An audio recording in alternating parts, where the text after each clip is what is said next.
मित्रांनो, दक्षिण अमेरिकेतील व्हेनेझुएला या देशातून एक अत्यंत धक्कादायक आणि काळजाचा ठोका चुकवणारी बातमी समोर येत असल्याचे सांगितले जात आहे। सोशल मीडिया आणि विविध माध्यमातून समोर आलेल्या माहितीनुसार व्हेनेझुएलामध्ये भीषण भूकंपाचे हादरे जाणवले असून हजारो लोकांचा जीव गेल्याचा दावा केला जात आहे। जर ही माहिती पूर्णपणे खरी ठरली तर हा गेल्या काही वर्षातील सर्वात मोठ्या नैसर्गिक आपत्तीपैकी एक ठरू शकतो। नमस्कार, मी अस्मिता आणि आपण बघत आहात अनफिल्टर्ड महाराष्ट्र। कल्पना करा, एका क्षणात सर्व काही सुरळीत सुरू असताना अचानक पृथ्वी हादरते, इमारती डोलू लागतात, रस्त्यांना तडे जातात, घरांचे ढिगारे होतात आणि लोक जीव वाचवण्यासाठी घराबाहेर धाव घेतात।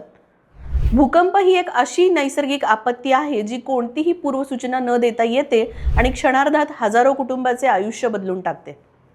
व्हेनेझुएलातील अनेक भागांमध्ये लोक घाबरून रस्त्यावरती उतरल्याची माहिती समोर येत आहे। बचाव पथके ढिगाऱ्याखाली अडकलेल्या नागरिकांचा शोध घेत आहेत।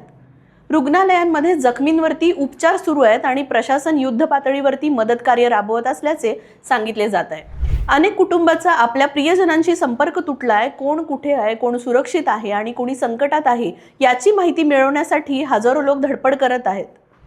भूकंपानंतरचा प्रत्येक क्षण महत्त्वाचा असतो, कारण ढिगाऱ्याखाली अडकलेल्या व्यक्तींना वाचवण्यासाठी वेळेशी स्पर्धा सुरू असते।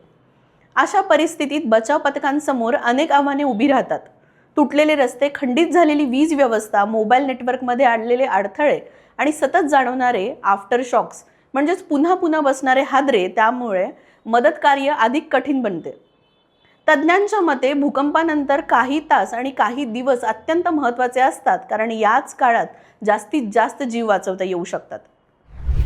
जगभरातील अनेक देश अशा संकटाच्या वेळी मदतीचा हात पुढे करतात। वैद्यकीय पथके, अन्न सामग्री, औषधे, पिण्याचे पाणी आणि तात्पुरत्या निवाऱ्यांची व्यवस्था करण्यासाठी आंतरराष्ट्रीय संस्था पुढाकार घेतात। व्हेनेझुएला सारख्या देशात आधीच आर्थिक आणि सामाजिक आव्हाने असताना अशा प्रकारची नैसर्गिक आपत्ती परिस्थिती आणखी गंभीर बनवू शकते।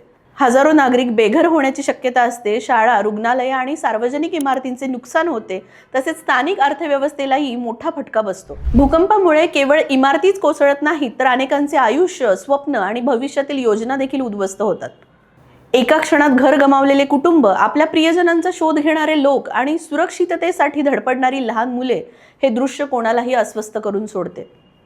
त्यामुळे अशा घटनांकडे केवळ एक बातमी म्हणून न पाहता मानवी दृष्टिकोनातून पाहणे अत्यंत गरजेचे आहे। या घटनेमुळे पुन्हा एकदा जगाला नैसर्गिक आपत्तीसमोर माणूस किती असहाय्य ठरू शकतो याची जाणीव झाली आहे।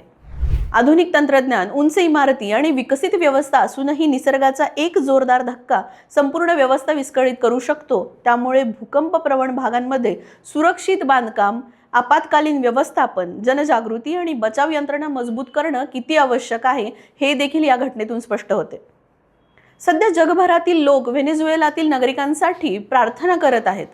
जखमी नागरिक लवकर बरे व्हावेत, बेपत्ता लोक सुरक्षित सापडावेत आणि या संकटातून देश लवकर सावरावा अशी सर्वांची इच्छा आहे। या घटनेबाबत अधिकृत माहिती आणि आकडेवारी पुढील काही तासात किंवा दिवसात स्पष्ट होऊ शकते।